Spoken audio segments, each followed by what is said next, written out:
And good afternoon, everyone. Welcome. My name is Michael Haynes, and welcome to another edition of Breaking Thru in B2B, live stream show dedicated to helping to you folks operating as SMEs in the B2B space. Today's topic, we're going to be talking about buyer enablement. And as my guest, I have one of the experts in this space, Felix Krueger. Felix, thanks for being on our show. Thanks for having me. So Felix is the CEO and founder of Krueger Marketing, and he specializes in helping B2B companies in terms of improving their buyer enablement in the digital marketing space. So Felix, very interesting times we are in these past few months, to say the least. First of all, I think for the benefit of our buyers, I think it'd be good if we have a bit of a chat around what is buyer enablement, because I think that's something that many of us as practitioners, strategists, and marketers use, but those who are the product and service providers may not use.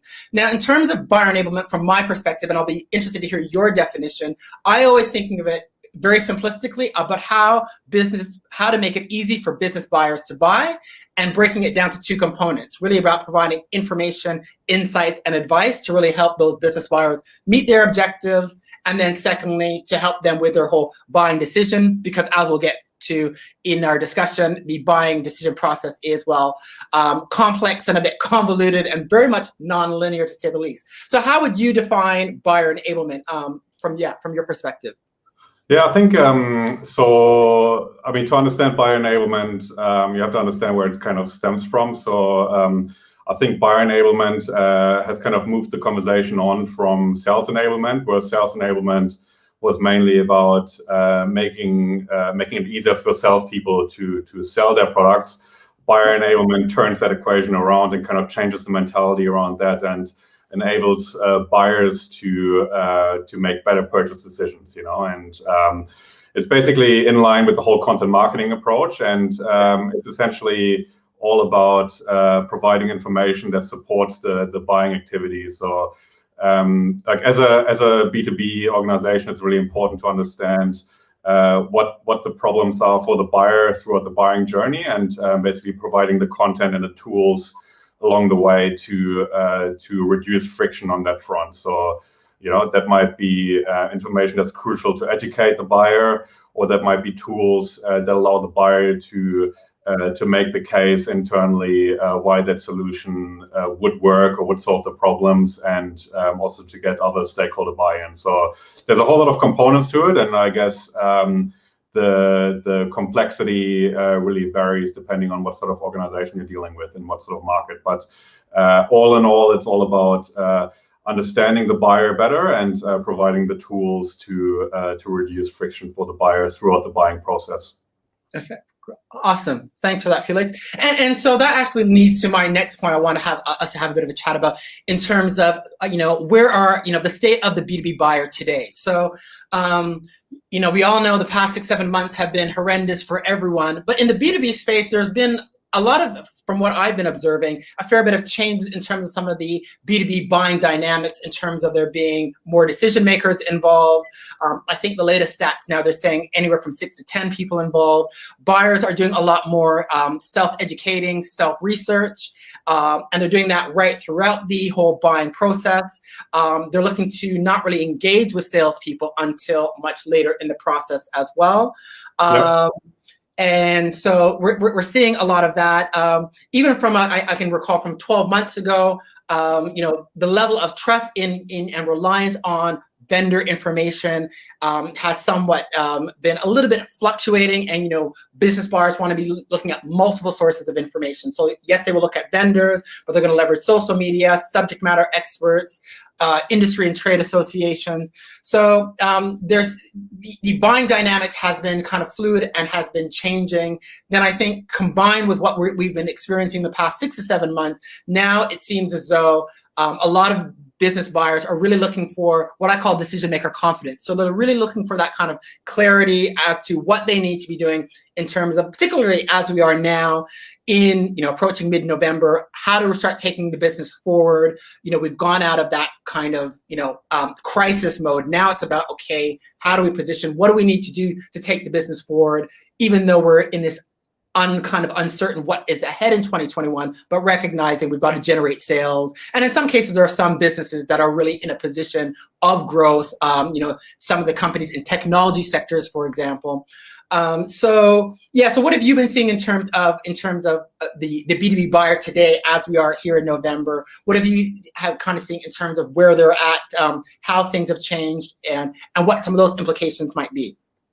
Yeah, so I totally agree with the points that you mentioned, and I guess what I saw in markets at the beginning of the whole COVID crisis was that in the very beginning, buyers were and marketers as well, to be honest, we're just trying to figure out what is going on and what the new reality is. So basically. Like really focus on their own organization, and try and minimize the risk because of all the uncertainty that was going on. And then that kind of changed after a few months and to a more forward-looking approach. And with that forward-looking approach, I think the kind of mentality to planning, and I would be interested to hear your perspective on that as well, because you obviously focus on the strategy side of things. But the whole approach to planning, I think, has changed because the whole situation changes so quickly. So where you were able a year ago, or like in 2019, you were able to plan 1 year ahead, and all the effort was then focused on executing on that plan throughout the year. The mentality has kind of changed to shorter planning cycles in the organizations that I'm dealing with. More flexible setups and more nimble setups. If you work in a market or an environment where the next lockdown is just around the corner, you can't really afford planning 1 year ahead. You have to have the flexibility and the tactics in place to really react on changing environments. And I think that's very much what I've seen happening in market. And I think.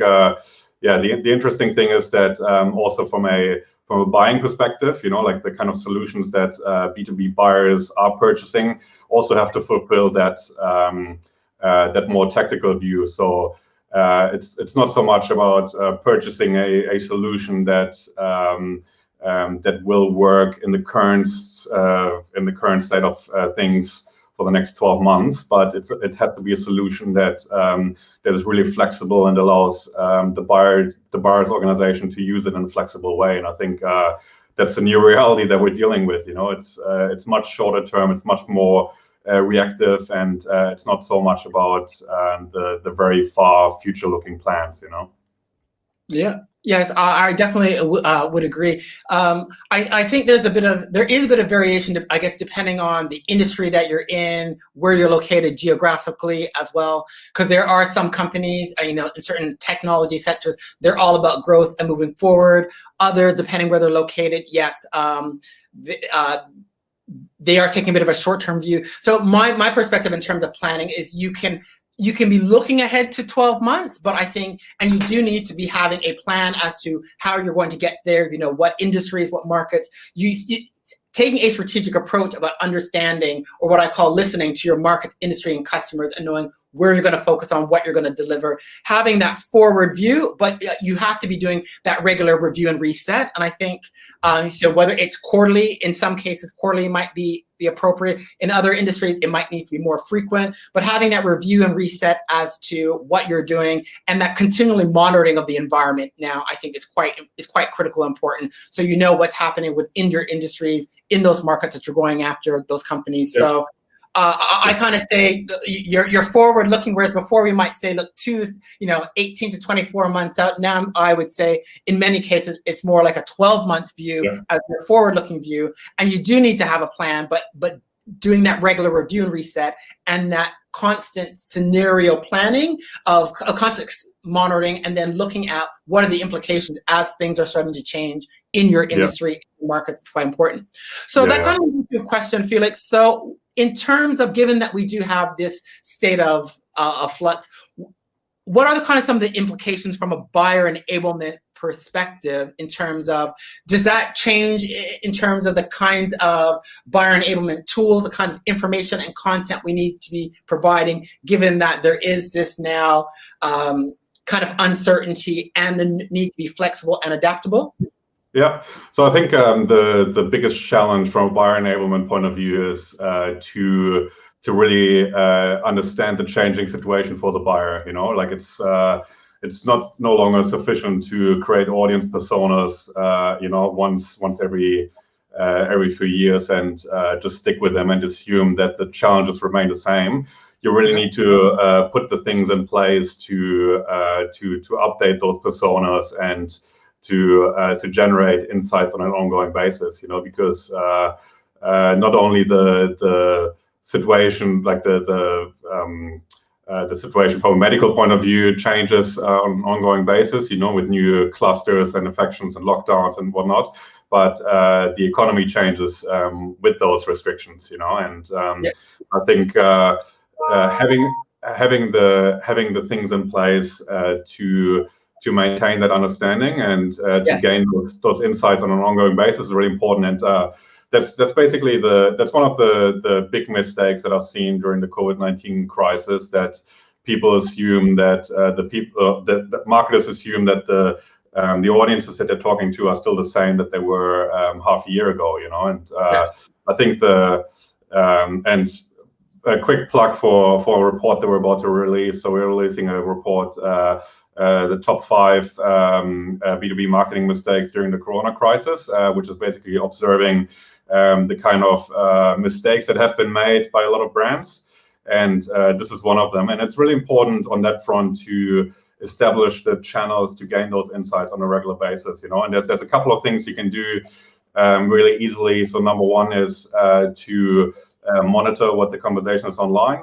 So there's things like groups and forums where your buyers are communicating with each other, you know, and there can be things like LinkedIn groups or Facebook groups or forums like Reddit, for example, where you can industry and trade associations could be another listening mechanism as well, because everyone's doing lots of events where you can tap in and meet and listen to your colleagues.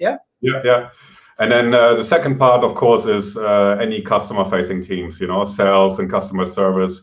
They talk to your buyers on a daily basis, and I think that's the most underutilized resource that I generally see. You know, it's such a valuable interaction that you see through customer service and sales, and if you miss out on those insights from those people, you're definitely you're just missing out on an opportunity to gain real-time market insights, you know. And now more than ever, you know, the organizations that are able to react quicker to market developments, they have a true competitive advantage. You know, it's almost a stereotype, you know, if you talk about digital transformation in general, or specifically that you know, the organizations that are more agile and nimble have a competitive advantage. But I think it becomes really tangible these days, you know. And I know of an organization in a tech space, B2B organization, that has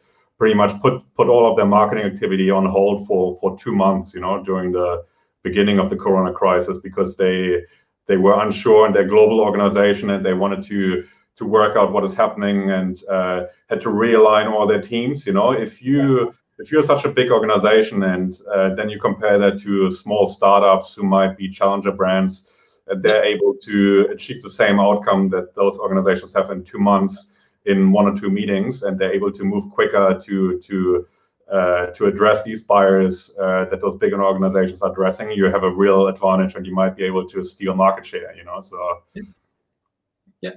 I fully agree 100%, Felix, and you've really raised an important concept that I think we're both in line is really that importance of having that dialogue and interaction with those decision makers, with those business buyers. I think that's absolutely critical. I think you've raised a number of really valid points. One, that the dynamics has changed even now, November versus February or March. You might be dealing with different set of decision makers, so you need to understand who they are, and even if they are the same decision makers, the different their areas of focus, priorities, and challenges have really changed. And so it's really important to have that dialogue with those people. And I would really challenge that, really, given the environment that we're in, that it's really incumbent upon products and service providers to really be setting up mechanisms such as having, discovery sessions, strategic customer workshops, and having dialogue, which you can do on the likes of a Zoom or Google Meets, where you can be having some of those discussions. Because business buyers, from what I've seen from both talking to various colleagues, as well as seeing what, some of the big research houses like McKinsey and so forth, which are studying the B2B space, B2B decision makers are really hungry for, they want the insights, they want the ideas, they want to have the dialogue for you to say, so Felix, tell me what I should be doing. They're quite keen and open to having those discussions. So you're absolutely right that, setting up some mechanisms, and it's really about identifying, within your top customers, your top accounts, who you should be speaking with, and having some of those informed dialogues so you can get those insights so that you can then share in the organization and then determine what needs to be done from a buyer enablement perspective. You're absolutely right. That whole listening piece is critical, because things have changed even throughout these past 6-7 months in terms of priorities, who you're going to be dealing with. And so you need to know what the lay of the land is as it is right now. So you're absolutely in full agreement there, definitely. Yeah. Are there any others in terms of buyer engagement, in terms of from how things were, let's say, pre-February, March to now, in terms of the kinds of things, in terms of what business buyers are looking for, how they're engaging? Have you seen any trends, any changes that have been occurring that our viewers, particularly our SME folks, should be aware of as they're looking to try to gain some clarity as what to do moving forward? Yeah, I think buyers in general have become, not by choice, but by circumstance, much more digital savvy, so they're much better at navigating online environments and sourcing the information that they need through self-serving, so they no longer rely on the personal interaction to source certain information. And they're much more savvy in terms of how to use online tools, how to navigate certain platforms to search the information that they need. And I think also through the way communication has changed, like what you touched on in terms of people meeting via Zoom and not having that face-to-face environment anymore. I think after that initial awkwardness of having to use those channels and the readjustment had gone, buyers have become much more efficient in communicating with sellers, but also with their stakeholders, so because you don't have that opportunity to meet face to face so often anymore, and it's much easier to get in touch with people and just quickly communicate through a video chat. Their sellers and stakeholders are really literally at their fingertips, and in a way communication has become much more effective, so I think that's another dynamic that has changed, and I think if you're a B2B marketer, one of the things that you need to be aware of is that it has also become easier for buyers to get in touch with your competitors, so having one or two face-to-face meetings doesn't necessarily mean anymore that you've got the relationship established and the headspace from the buyer to be really focused on you.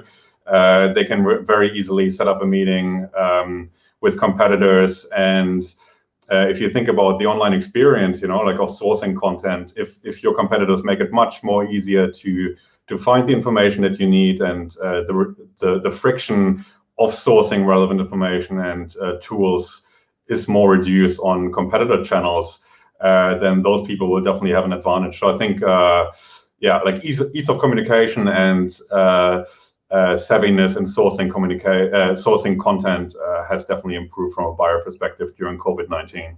Okay, yeah. And so, Felix, have you seen, with respect to, ease of communication, the different channels. Are you seeing, are there any kind of call outs in terms of, you're seeing in certain industries, there's a preference in terms of certain kinds of content types or certain channels that you're kind of seeing that are kind of becoming popular, we'll say, with certain with buyers in certain industries that viewers might be aware of, that if you're in this sector, you might want to consider X, Y, Z. Are there any kind of patterns that you've been kind of seeing, what you've been observing? Yeah, so I think video content has definitely increased more, you know, especially in the service sector. But also from a SaaS technology point of view, you know, because basically across service, B2B service organizations and technology companies, internal experts are the most valuable resource that they have apart from their product. And basically being able to move the expertise or to expose the expertise of those experts early on through video content is a real competitive advantage again, you know. And I guess the challenge is from a video point of view to find the balance between you know, production value and yeah, like ROI, you know, and basically being able to also now with the social distancing restrictions that you have in place in some cases, how you basically work with external providers to make those kind of video projects happening, you know. So I work with a big IT company that's operating globally, and we recently had a account-based marketing initiative where we produced video content with people in 3 different locations worldwide, and we essentially the basis was webcam recordings, but then we edited those recordings remotely here from Sydney to then basically apply the branding, apply some motion graphics, and then expose that to the target account that we targeted. So it is possible even with social distancing and travel restrictions. Yeah, I think video is one of the main things that people really started becoming savvy in and to use to basically get more airtime in online environments. Yeah.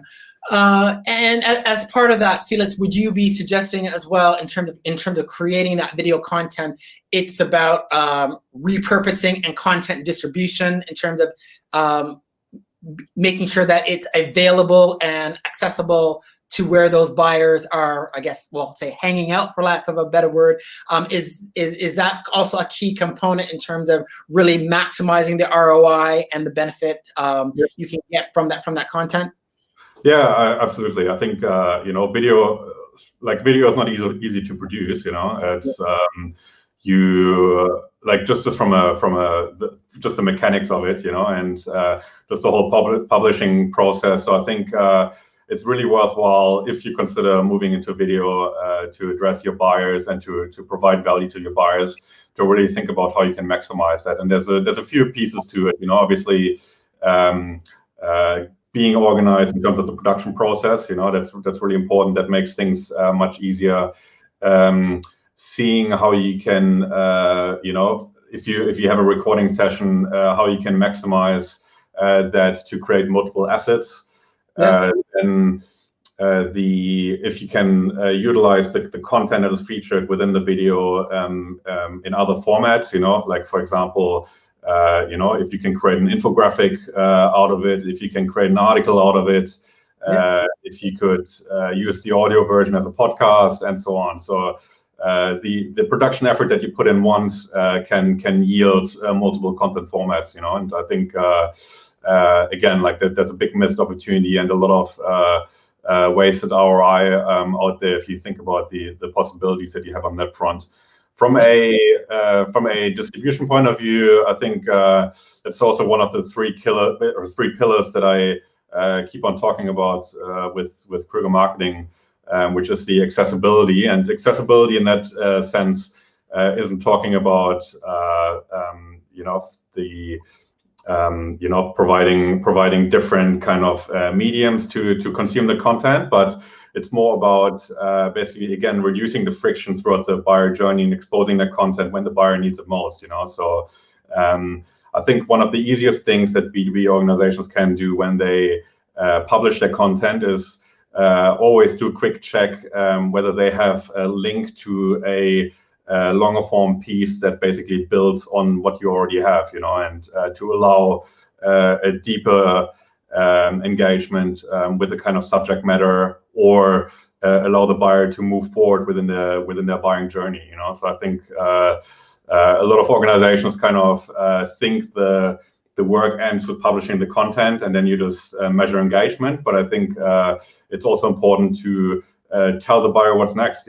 Like those people have decided to engage with your content, and you should also tell them what they can do to take the next step. And I think that's often neglected. It's if you're a B2B marketer, you're so immersed in what you do every day. You think people know what to do next, and you assume they know what to do next, but those are people that are distracted. They have a million things on their minds in their private lives and their professional lives. They see a good content piece. If you don't tell them what to do next, they move on. So I think there's a really big opportunity to link to longer form and more immersive pieces, and that move those buyers along the buyer journey.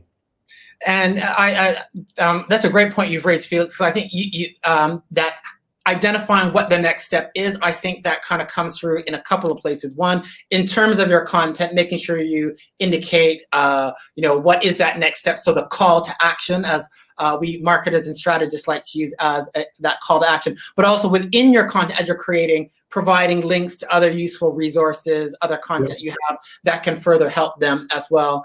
And then you've raised a good point about that, what the next step is I think that also has implications when you're actually having discussions with decision makers, when you're talking about how will they work with you? How does it work? Mapping out that process as to how things work. What's the communication engagement? Like what's the process? I think that's something that often is not articulated well, and business buyers struggle with, and they need to understand. So whether you're a consulting firm, whether you're a SaaS company, how does it work? What is that roadmap? What is the next step? Is very important that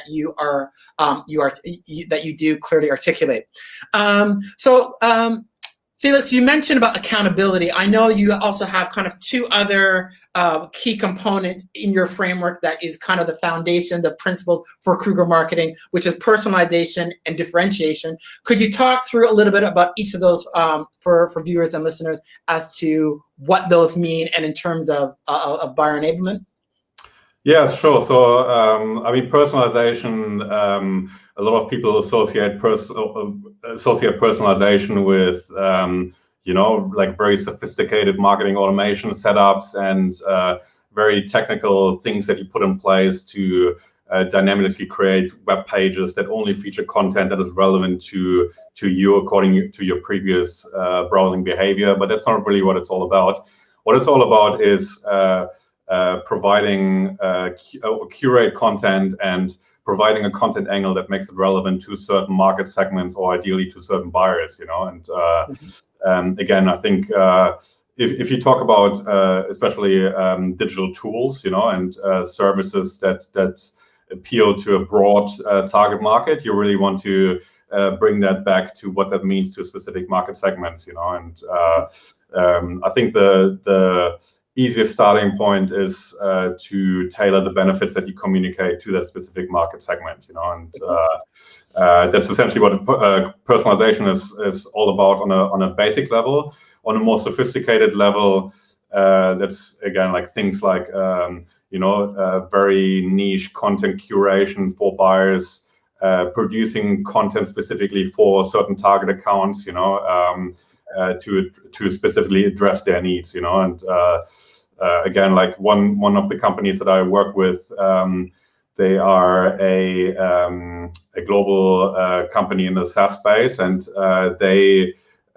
their contracts are worth 8 figures plus. And if they target accounts, they put a lot of effort into personalization. And with those guys, it's video content addressing specific people within the organization. It's creating bespoke content hubs that feature all the information that a buyer could possibly need within that specific buying stage. sending out additional information once you've seen a certain level of engagement and so on. So it can get quite sophisticated, but I think on a most basic level and most cost-effective level, what you want to do is just create a matrix of the benefits that your product or service offers to certain market segments, and then tailor your communication in your marketing activity according to those benefits. So from a differentiation point of view, I think again, if you think about the marketing environment and especially the marketing channels that you have at your disposal, there's always the most obvious channels that everybody's going to, and these days, especially with COVID-19, there's been a lot of brands that have shifted all of their budget from offline to online, just simply because the offline channels like events, for example, have completely evaporated, and because so much budget has moved into the online space, that space is really overcrowded now, and the opportunity in terms of differentiation, not only from a messaging point of view, but also from a marketing channel point of view, is that you reach buyers in an environment that is less cluttered, So just to give you one example, from a social media advertising point of view, LinkedIn would always be the go-to for B2B organizations. And if you would ask any marketer that is not very digital savvy, which online channel they would use to reach buyers with paid advertising, they would probably tell you LinkedIn. But if you think about Facebook, for example, and the opportunities that you have there, especially if you've got a good data pool yourself to reach buyers through that channel, and those are the kind of greenfield opportunities that you need to take advantage of to differentiate yourself through the mode of communication. In another way, or another area that I see really emerging from a differentiation point of view is the sales communication. So in any organization where marketing and sales work closely together, which should be any B2B organization, to be honest. But in any of those organizations where that is already happening, what you see more and more is that sales teams are working with marketing to differentiate themselves by putting a greater production effort into content formats that sales then directly share with potential customers. So there's things like interactive sales decks, it's videos featuring the salesperson addressing the buyer directly, those kind of things. And it's not only from a perception point of view, like in terms of the way you reach buyers, that you really differentiate yourself. What you're already also signaling, if you do those kind of things from a sales perspective, is that you are willing to go above and beyond to win that person's business. And I think that's a very powerful statement to make if you compare it to competitors who might not be as savvy or who might not put in the effort that they send to their buyers.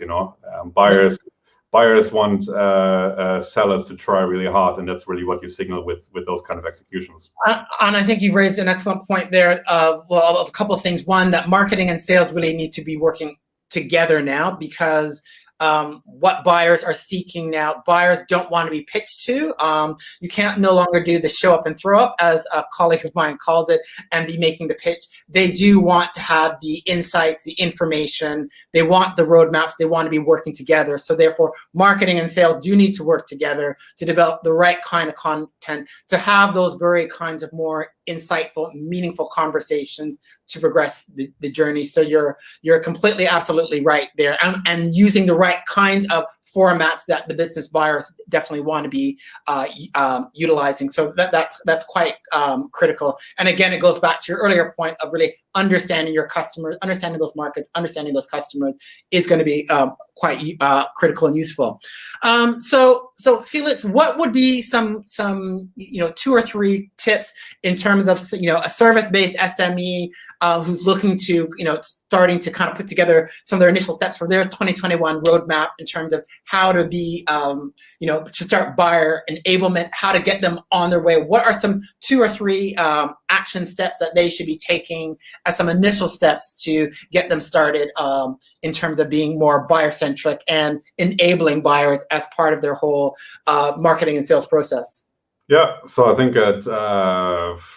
if you do anything, review the way purchase decisions are being made and what the buyers are dealing with in your particular market.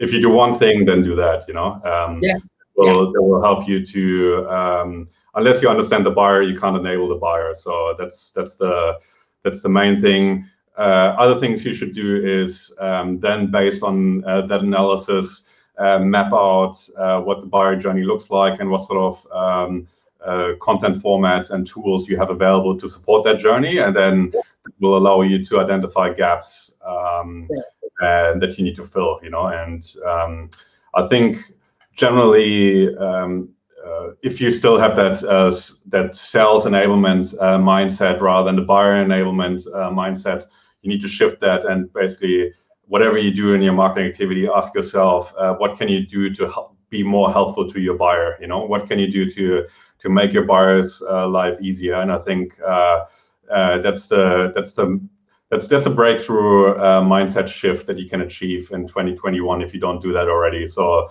I think those are the kind of three things.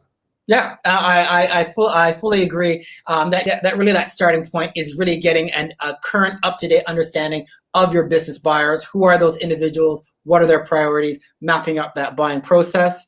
And for folks listening, if you need a tool to help you with that, you can go onto my website. I do have my new tool that I've created, Deciphering the Business Buyer, which is a little bit of a guide which helps you through in preparing for some of those, how to understand your buyers, preparing for some of those discussions. That's available on the website, listeninnovategrow.com.